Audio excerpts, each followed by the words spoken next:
Shalom, shalom bien-aimés dans l'Éternel, shalom. Nous sommes très contents et sengwebele pona kuya kukabola lisusu maloba nzambe na pokwa lelo esengwe etondi biso na mitema po ete lotomo oyo nzambe apesi biso ezali kokoma na bisika bino bozali po tokabola eloba nzambe. Alors chaque jour ezali opportunité oyo tozali kopusa na liboso na nzambe mpona kokabola oyo nzambe atie biso na mitema po ete biso nyonso tobénéficie na yango. Liloba na nzambe elobi ete pour que vous ne soyez pas les enfants flottants en tout vent de doctrine. Wana ezali verset biblique na biso ya pain quotidien po bozala te bana oyo bakotepatepa oyo baenseignement nyonso to badoctrine nyonso koya ezwi bango bakei esengeli boyoka maloba na nzambe mpo yango ekopambola bino. Merci beaucoup. Tolingi tobongisa mitema na biso, tobondela, topusana po tokabola liloba na nzambe. Alleluya. Nzambe apambola yo molingami mpona ntango oyo mibongani po ete topartage maloba na nzambe. Alleluya. Oh mokonzi atonda makoki, topusani epa na yo na pokwa oyo to na tongo oyo mokonzi. Toye kosopa mitema na biso liboso na elongi na yo oyo ozali nzambe atonda na nguya atonda makasi. Nani aza lokola yo Yesu? Ozali ekimelo na bato, ozali liziba ya mai na bomoi,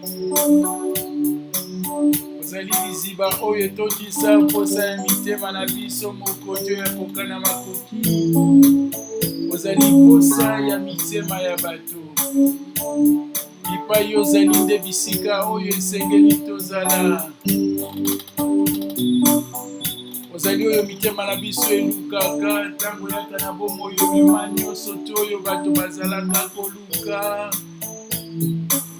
Oyo Yesu ozali posa ya mitema ya bato. Yesu kombo na yo mokangoli, Yesu oyokaka maboni nanga, Yesu otomolaka mokwei, kombo na yo eleki nyonso. Oh Yesu kombo na yo mokangoli, Yesu oyokaka mabondeli nanga, Yesu otombolaka mokwei, kombo na yo eleki nyonso. Mokonzi oyo atonda nguya atonda makasi, toye liboso epa na yo nzambe ntango oyo tolekisa ngo na se na molimo mosantu. Molimo olobela biso, mema biso na présence na yo, pesa biso matoi ya molimo po tosimba maloba na yo oyo ozali nzambe oyo atonda na nguya. Haleluya. Totiki ntango na maboko na yo mokonzi, mombo na yo mpe na maboko na yo. Mitema nyonso ezali ya yo nzambe. Haleluya. Yaka tunza na motema nanga, yaka okonza na motema nanga, yaka tunza na motema nanga.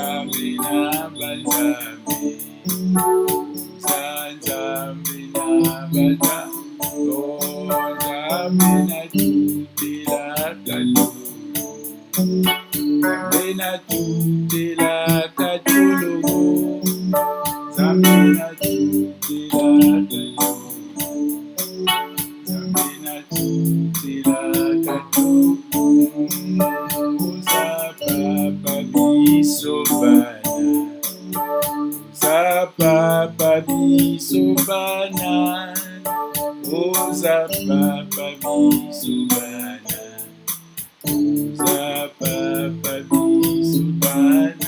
Merci mokonzi ozali nzambe ya tota makanisi ya tonda na nguya, ozali nzambe oyo nguya mpe makasi esilaka te mpe esukaka te, ozali nzambe oyo amema esengo mpe kimia na mitema na bato, oyo afungola porte ya sika. Oza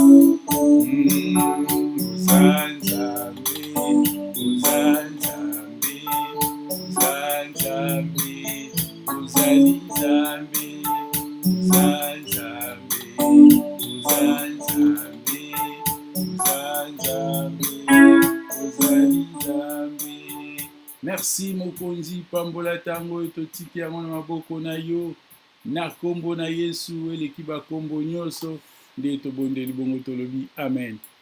Amen molingami, nzambe apambola yo, amen mpo na liloba oyo tolingi kozwa na pokwa ya lelo. Wi ezali toujours esengo mpo na biso mpo na kokabola maloba na nzambe elongo.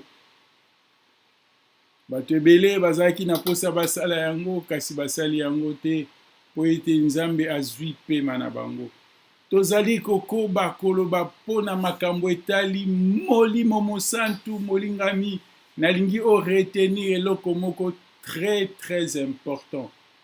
Soko vie chrétienne ya moto a comprendre na vie na ye chrétienne, rôle ya Saint-Esprit na vie na ye échanger. Soko moto ayebi nani molimo mosantu azali, akopesa ye esika na bomoi, pe bomoi ya moto wana ekozala lisusu lolenge moko te. Alléluia. Soko tozali komona nano bato bomoi na bango, leur vie, il n'y a pas de changement dans leur vie chrétienne, c'est parce que bapesi nano molimo mosantu esika te. Ils n'ont pas encore compris qui est le Saint-Esprit, pe bapesi ye esika te. Alléluia.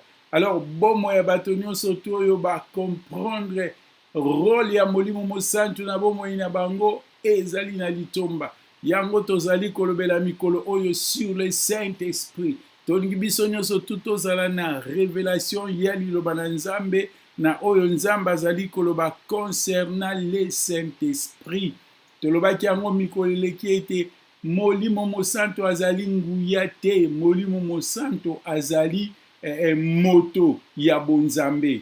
Moto ya bonzambe oyo tokoki komona ye na miso te. Molimo mosantu azali présence na nzambe kati na biso po ete nzambe adesidaki na deuxième alliance afanda kati na bato.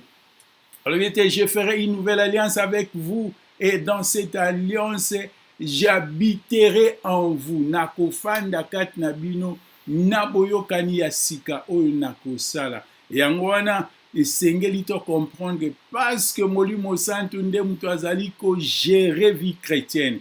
Alors ceux qui molimo santu akomi nano administrateur ya vie chrétienne na yo te, okoki te kopusa na pembeni na nzambe ndenge esengeli parce que rôle oyo molimo santu azali ko jouer ezali kopusa biso pembeni na nzambe.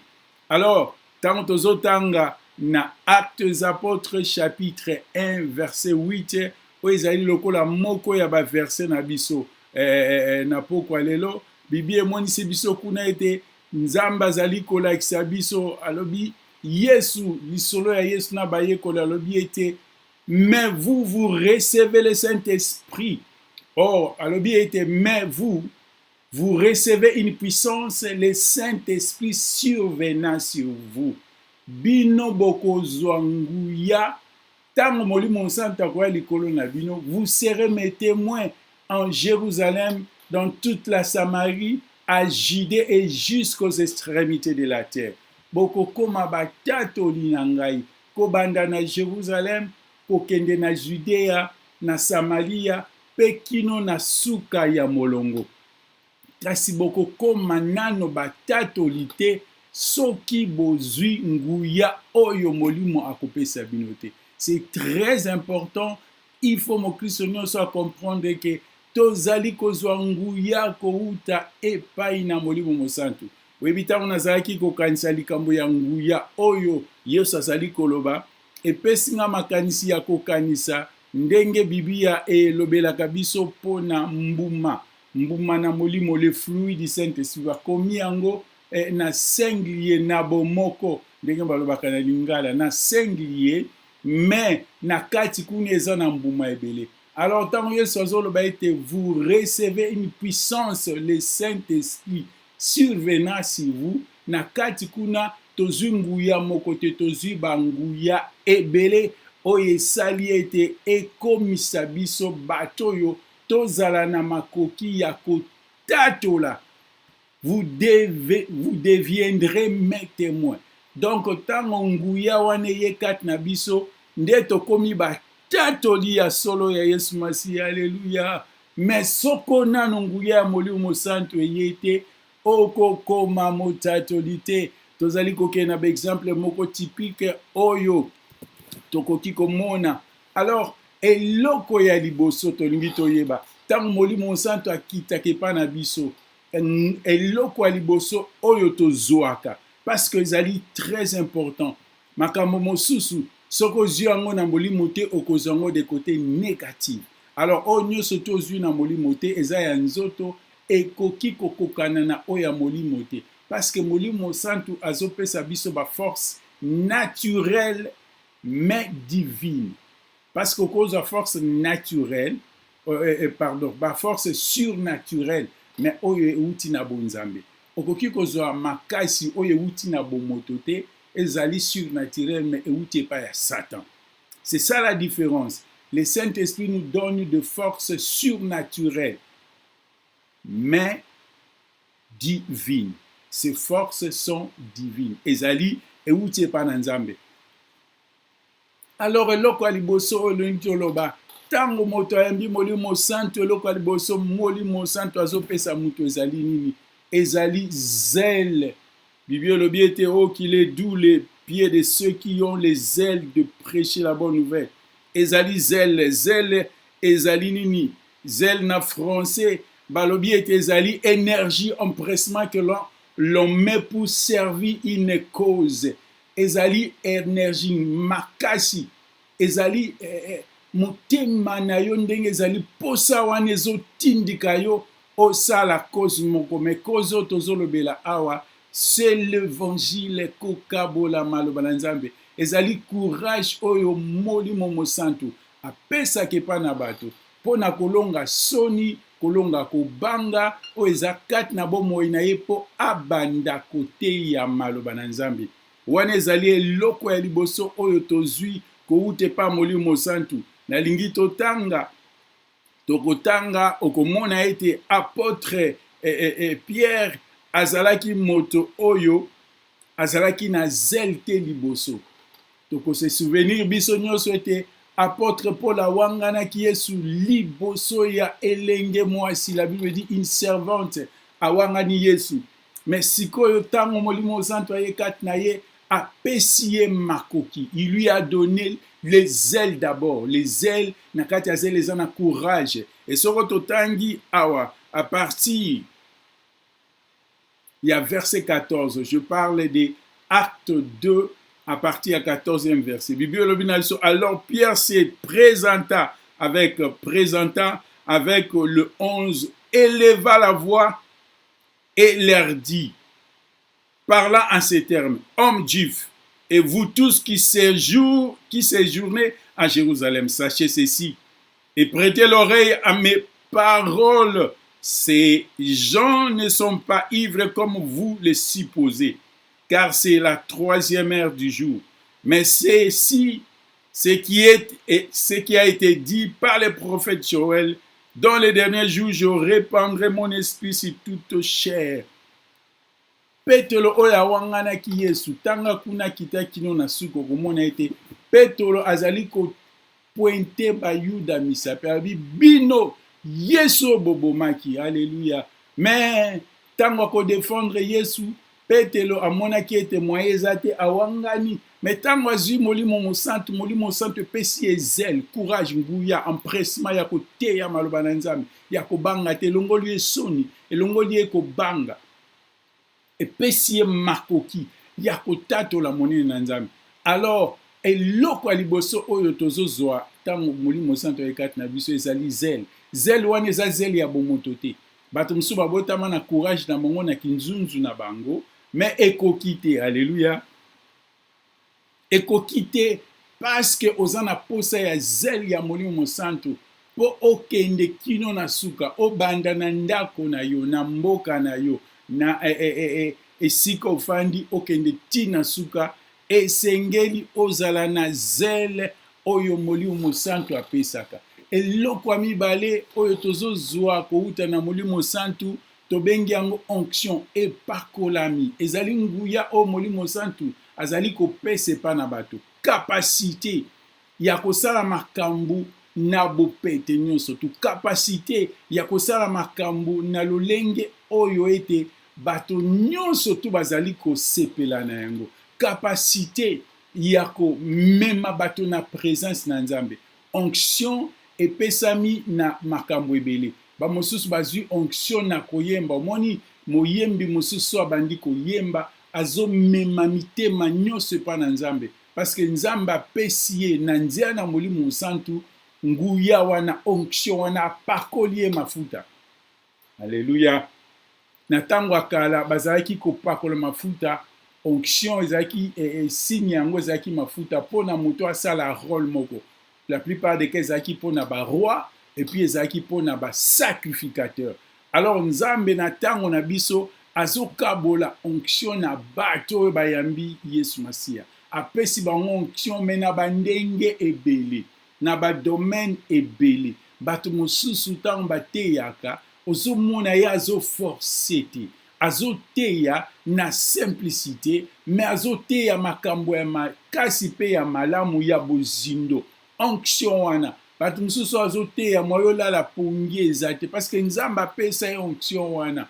Tant azoteya ozali azali ko captiver yo, azali na éloquence. Je parle de l'éloquence spirituelle. Alléluia.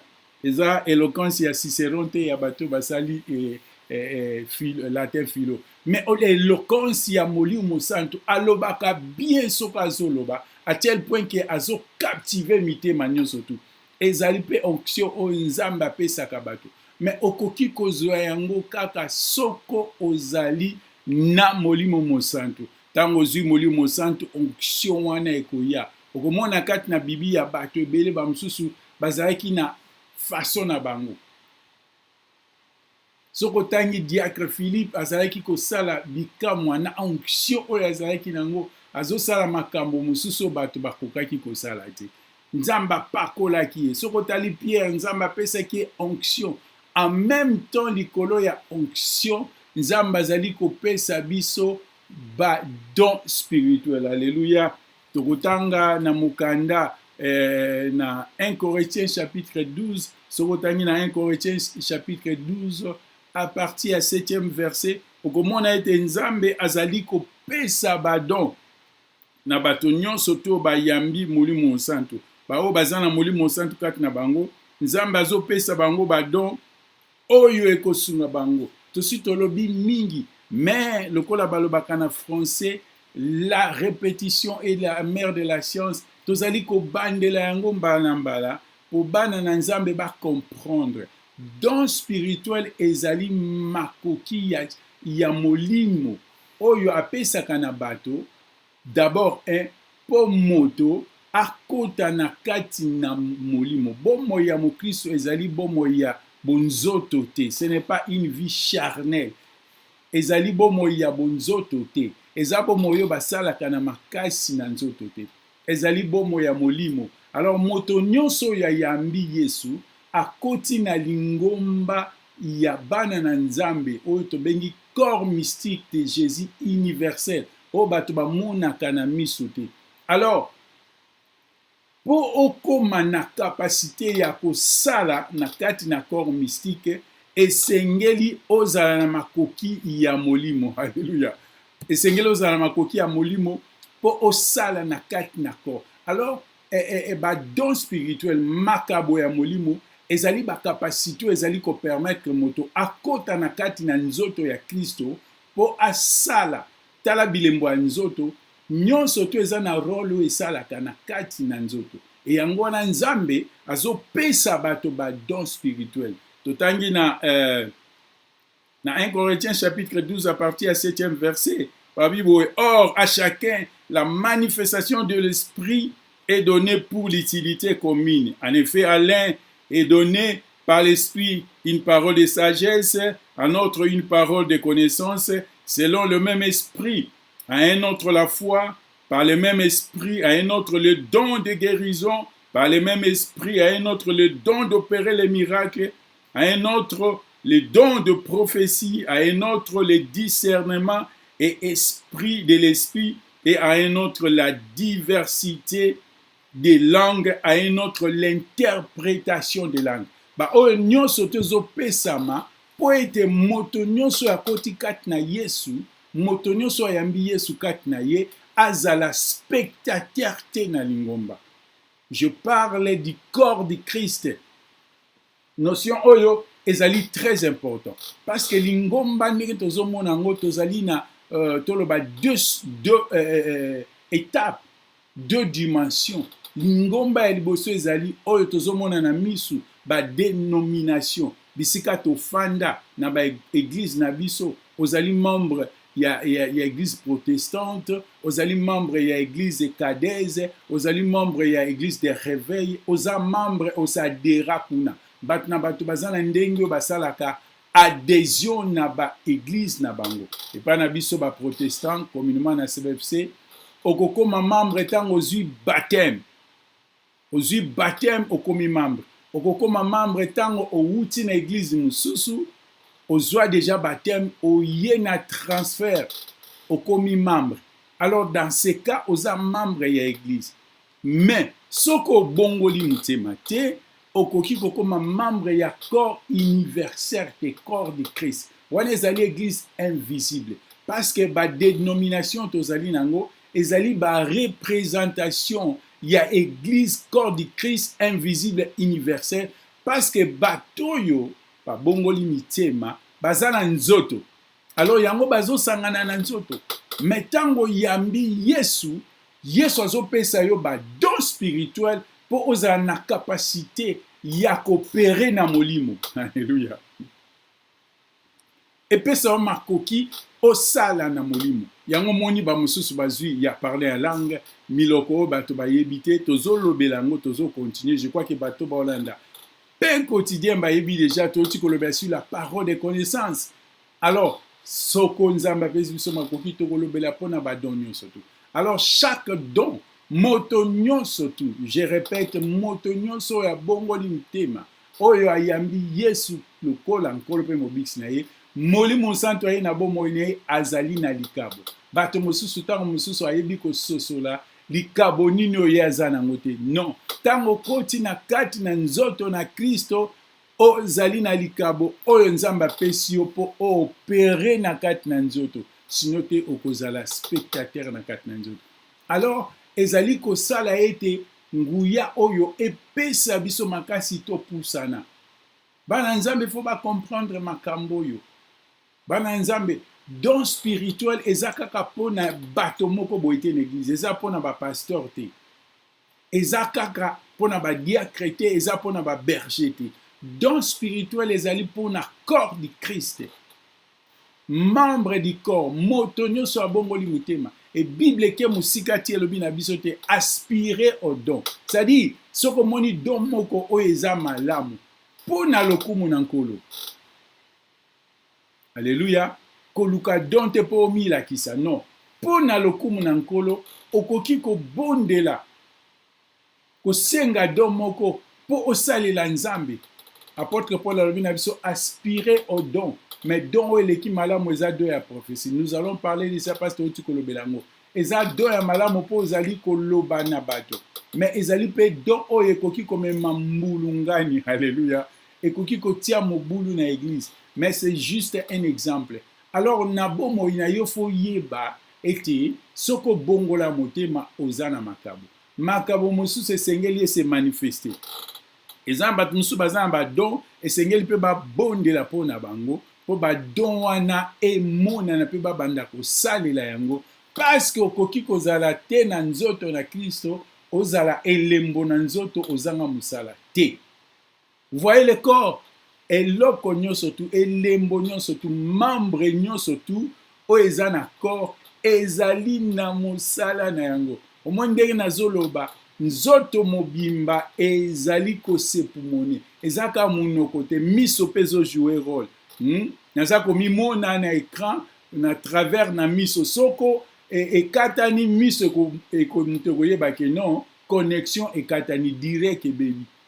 Matoi na nga mpe ezolanda, maboko na nga ezali koakompagne monoko na ngai. C'est parce que na vandi soko nazalaki ya kotelema, makolo na ngai ekobouge, ezali kotelemisa ngai. Soki makolo te moyo otelemisa te.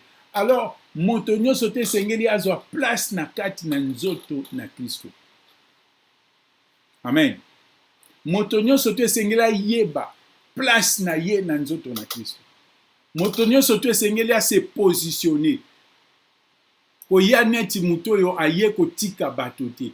Non soko ozali ndenge wana comprendre que yo moko na kati na yo nanu ozwi position te. Oyambi Yesu lokola nkolo pe mobiksi na yo te, to otondisami nam na molimo te, wana tokolobela ngo mokolo mosusu. Parce que moto nyonso abongoli motema, il faut se positionner. Luka place na yo na kati na nzoto. Alléluia. Luka place na yo na kati na nzoto. Koyaka na église te ozotala kaka. Oh non, biso toyaka kotala bango. Non, okoti nanu kati na nzoto te.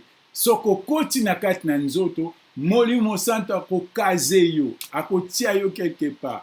Lingombe eza na baposa ebele. Baza na posa, kokanisa te kate muto ate ya kande aleki batu na importance te.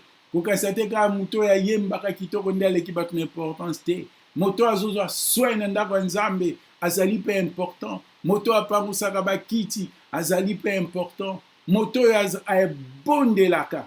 Alléluia. Nayebi témoignage ya pasteur moko azalaki kobondela. Mokolo mosusu alali Nzambe amonisi église na ye ezali kofuluka. Église na ye azokamba bien sûr ezali kofuluka. Nzambe amonisi ye yango. Alors pasteur wana kanisaki ete non eza mabondeli na ye to mabondeli ya bato oyo bazali ko-intercede. Mais Nzambe alobi zeyani alakisa yo. Alakisi ye mama moko. Mama wana soka ye na église akipaka bato te. Soka akika na kwe na ye afukami. Abondelaka bande église ebandi kino suka. Nzambe alomoni pona tina na mama oyo. Mais église bayebi eti. Église batiaka ye kati. Mais azwa décision ya kobondela mikolo nyonso pona pasteur. Alors, mutu moko aza moins important te. Mutu moko aza très important te na église. Biso nyonso tozali important. Mais kota na kati na nzoto. Luka place na yo na kati na nzoto.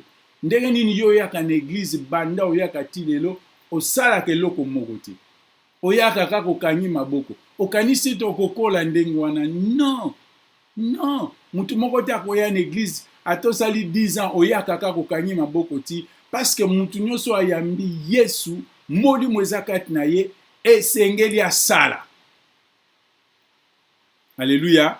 Esengeli asala. Kobanga te bato bazalaka oh non biso mto bandaka église oh non soki obandaka église eza yo te église eza ya nkolo biso mto bandaka chorale soko bandaka chorale ngolo bateke yo ndo komi nombre ya bato basukisi wana yo pe kota ngaso na komi esika il faut na se positionner faut boyeba ke ngape na za wana tango na koya alléluia na annoncer bino déjà ngape na sina komi ngape fona zo place nanga ponga fona salela Nzambe na koya kotala mutu te na ye kotika mutu te Alléluia. Na kati na kondima na ye kotika mutu te mais na yinga pe na sala parce que nzambe abeninga.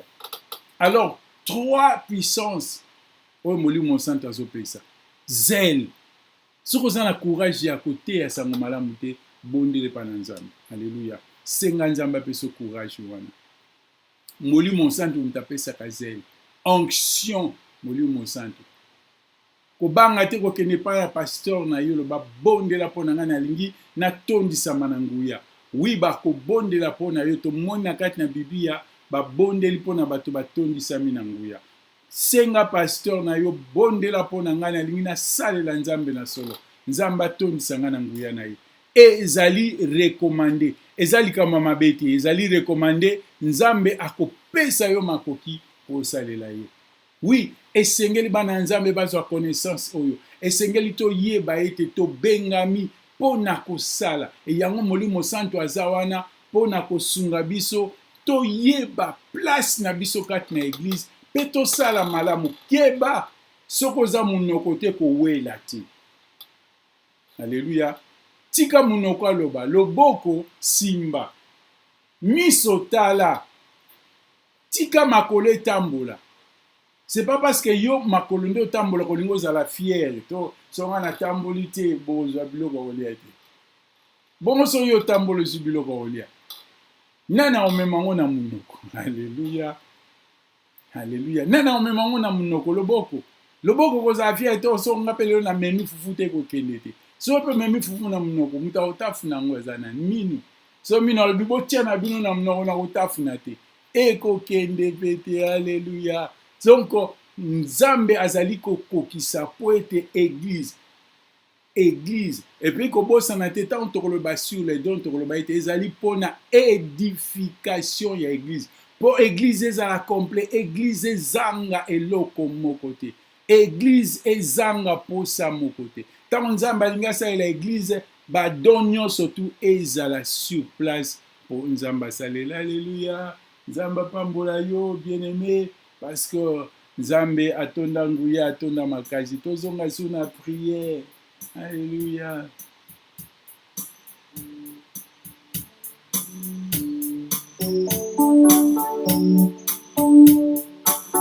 Mokonzi na bomoi na bato. Mokonzi na milimo.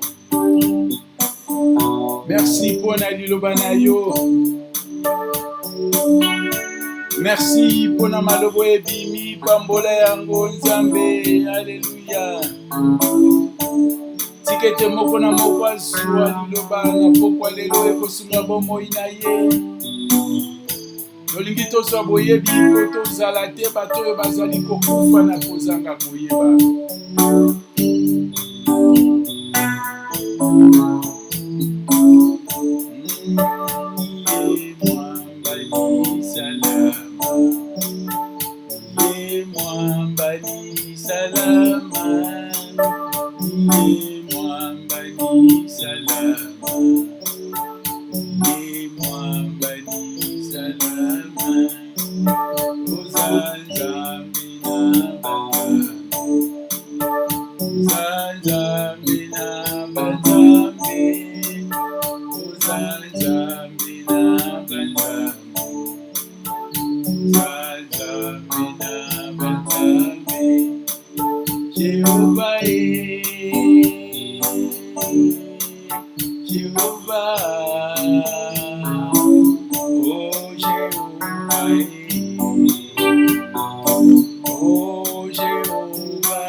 Merci mokonzi pona liloba oyo pambola yango pambola moko na moko oyo alandi yango Nzambe tikete mema kimia esengo na mitema ekangola epesa makasi epesa mayele epesa makoki pambola pe moumbo na yo akaboli liloba oyo obosana te libota pe ndako na ye po ozali Nzambe atonda makoki na kombo na Yesu tobondeli bongo tolobi amen.